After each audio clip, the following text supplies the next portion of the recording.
We can't win, man. Hands up, don't shoot, don't matter. They'll still find a way to make it seem right. Baby Shelby turned herself in for manslaughter, and she was booked, printed, photographed, and released on bail in under 22 minutes. Most people don't even get a phone call in the first 24 hours. But this is not necessarily white privilege, but I feel there's a little bit of it. It's definitely police privilege. The same privilege that allows them to go around rampant, killing people and getting paid vacations for it. You know, I never wish bad things on police officers. I think it's important for us to take a closer look at some of these officers and understand the things that they're Shut up.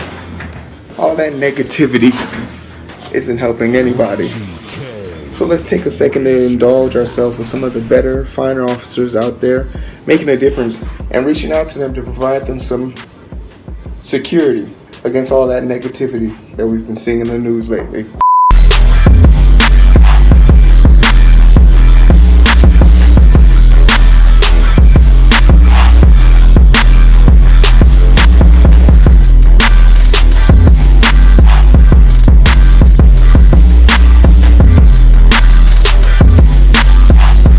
With all the bad news going on out there about cops and just civilians not mixing well, to be honest, it's kind of easy for you to lose yourself with all the propaganda and things going out in the news. So let's take a few seconds to actually acknowledge some of these good officers out there protecting us and stopping these bad officers, but also understand why they might not be stepping up so quickly and so readily, and how ATO can make that a little bit easier for them to do by offering them protection. Let's just say, hypothetically speaking, if a good officer had any information on a bad officer and was afraid to bring it up to his commissioner or bring it up to his captain, superiors, or up the line. Imagine if someone like me, had the ability with no strings attached to openly express this information and put it out there for the public to better understand and see. What if an officer could actually submit information about bad officers and not have anything to fear? Because if I was going to hide anything from the people, it'd only be because I was worried about my own people. It's problematic when being a good person might get you into trouble. That's why an officer's job is so important, because they are paid to be good people. So nothing should ever hinder them from doing that. And if there is something hindering them, we need to put a stop to that. Let's talk about some officers that could have really used ETO's help. Let's talk about the Albuquerque Police Department. New Mexico's finest, out there doing the best they can for us. Believe it or not,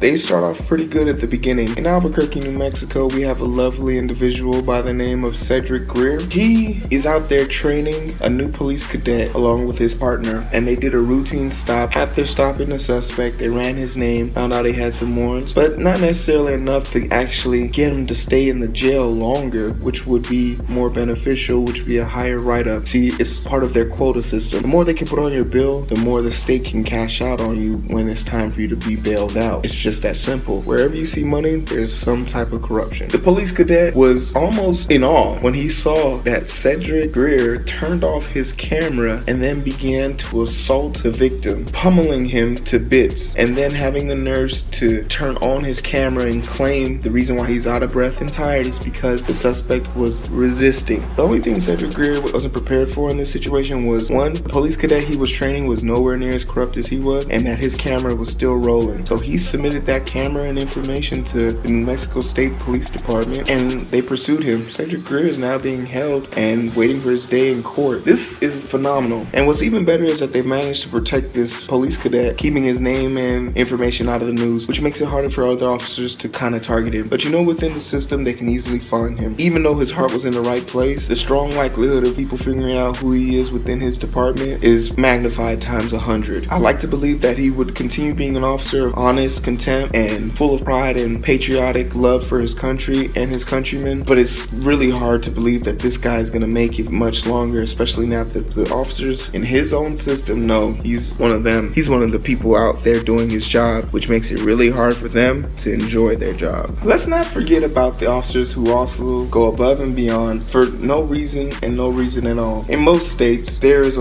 rule or policy in most police departments that prohibit officers from engaging in known suicidal suspect, meaning if a suspect is out to commit suicide, you would be protected by law if you didn't interfere as an officer. So an officer has nothing to lose and nothing to gain. But when you've already saved one person from jumping off a bridge, might as well go double or nothing, right? And that is exactly what this lovely officer did. He found himself in a 30-minute standoff. This officer could have walked away or could have taken things into his own hands and tried to disable the suspect and prevent them from causing any harm or bodily injury to the public. But instead, he took a more humane approach. I don't know if it's because he's well experienced and well advanced in his line of work, but it worked, and that's what's important. He managed to talk this man off the edge of a cliff using football. More important, using that one racist team name. Really, you already took their land. Change your name. He used football to walk this man off the curb and show a level of humane compassion that is rarely seen in today's videos. We forget how easy it is to change someone's day because we're always used to having bad days. We always anticipate having a bad day. But when we get good days, it's almost like a gift to us. Why is that so? Why isn't every day just a blessing for us? This officer didn't have to do anything, but he decided to bless this man and gave him a second chance. I think it's important for us to value those moments, those quiet moments of clarity that give us the ability to actually understand his feeling, sympathize with someone who we don't know, and understand the pain that they're going through. This lovely individual deserves to be acknowledged on a platform like ETO. He deserves to be noticed. He deserves to be rewarded for his ability to be more humane. Wouldn't you like to be able to know if this officer was ever in the area with you? Wouldn't you feel a little bit more safe knowing that someone like him is patrolling the streets, looking out for you? Why not give him a platform on ETO? Why not give yourself an opportunity to be able to see the good from the bad? Another important thing we have to understand as civilians is officers are here to protect and serve, and at the same time they're here to hold and honor the laws of the land. So getting a ticket because you're speeding doesn't mean that officer's a bad person. Now if that officer shoots you, then yeah, he's a bad person. But if he gives you the ticket and tells you to have a good day and you say off, I'm sorry to inform you of this, and I know you probably have a lot of friends, family members, and people that love you dearly, but I'm here to tell you that's all a lie, because you're a horrible individual.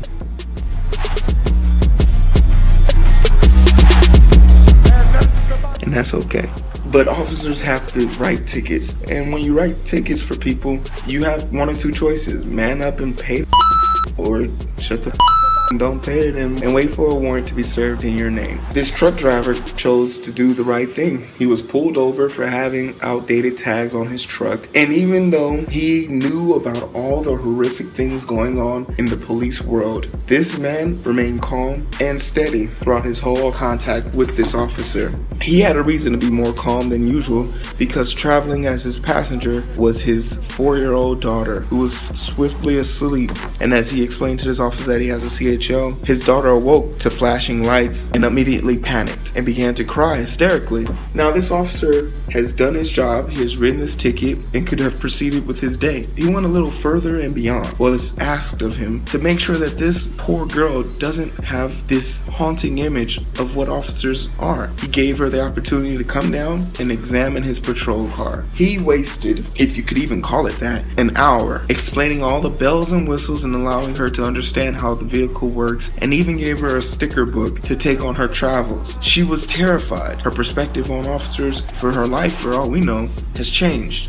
And when he arrived home with his daughter, he asked her why she cried, and she said because white people and black people keep killing each other. Isn't that sad that your child watches the news, and even though she can't really gather what's going on, she can tell that those two things are happening? She deserves better, and this officer and this father is out to make sure that that happens. This is what we call being human. This is what we call community policing, because I don't care what ticket you write me, nothing on that piece of paper will ever justify losing my life. So why fight it? It's important that we understand to pick and choose our battles to better help us move in the right direction, which these two people have officially done. And it's important that the next generation coming up understands that as well. You know, it's really important for us to acknowledge some of the things officers definitely need in order to be an officer. I feel all officers should have at least a college degree degree in criminology should have a major degree in science, human arts, or something, or sociology, psychology, and also have elective options to take more cultural involved courses. Not only give officers the ability to understand the people that they will be policing and protecting, but also understand the do's and don'ts in these communities and the fear that they might feel. I think it's important that we take an opportunity to examine the psychological effects that police might have on communities. To become an officer is not hard. It's apparent that military officers returning back from overseas have a better track record when it comes to policing their civilians in their own country. They are less likely to pull their weapon out and shoot. They're less likely to create commotion. They're less likely to be the agitator. They're more likely to de-escalate. They're more likely to be more humane. They're more likely to give up bad cops. And that's because they had to work on a whole different playing field, where corruption and illegitimate death on the battlefield results in court-martials and life imprisonment. I think when those stakes are being presented, people will generally behave themselves a lot more. So it behooves us to think that police training is adequate. All the officers I know are good officers, not because of their training that they received in the police department. I feel it's because of the added training they've received in life. Whether it's my good friend Nick in Lubbock, who's getting his master's degree in forensic examination, whether it's my good friend Darnell Cochran, who served time overseas in Iraq. They all have more experience than the average officer.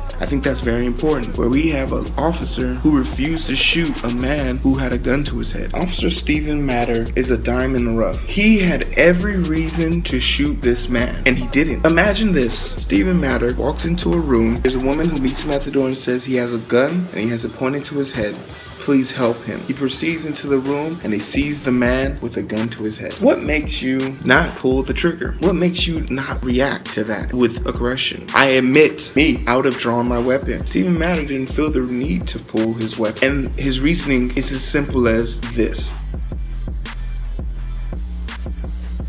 The gun wasn't pointed at him, so he wasn't in danger. The suspect even flinched, stood up, and jerked at the officer. And Stephen Matter responded with, I knew this was now a guy looking to have life taken via suicide by cop. Stephen Matter didn't fold, he didn't follow, he didn't drop, he didn't lower, he didn't bend, he didn't break. He pushed and preserved and moved forward. And he had a goal in mind, which was, I'm gonna save my life and return back to my wife and 2 kids. And this young man is gonna continue his life with his wife and young daughter. Unfortunately for Stephen Matter, and even worse for the suspect, 2 more officers walked in from the back and immediately executed this poor man. After 10 minutes of deliberation, it was apparent to Stephen Matter that these officers weren't interested in preserving life. They were interested in executing somebody. They didn't respond, they didn't wait, and this is another thing that I've complained about with our police training. Why is it the last person to arrive to a standoff with officers is the first person to shoot? What did this person who just walked into the room know about the situation well off enough that he could have pulled his gun out and fired? Execution right behind the ear. Stephen Matter thought that, okay, he tried, he failed, but he gets to try again for another day.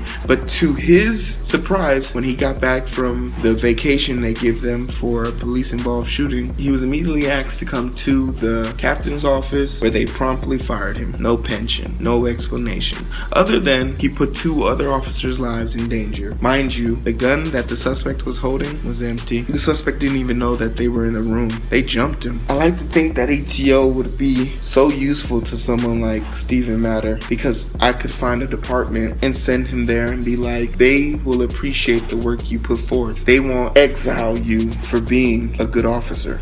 And I wish that I could then take this situation and then dive into this police department and see why their training doesn't emulate or reflect Stephen Matter's methods. Because Stephen Matter took 2 tours to Iraq, so he's well versed and well trained how to handle intense situations. So good at it that he was able to recognize that someone wasn't a threat to him, nor was he a threat to himself. It sucks not being able to help these people. Being an officer is a privilege, but it's a privilege for the wrong reason in today's world. The only advice I can actually give you guys is, if you know a good officer, send them to me. I would like to make them a profile. I would like to give them a chance to get their name out there into the public and let it be known that we appreciate them. Some advice? I just finished watching the whole season of Luke Cage on Netflix. I'd like to personally thank Luke Cage for bringing sexy back for big black men and making it possible for me to enjoy the fruits of your labor, Mr. Cage, because now I'm drinking coffee like a big boy.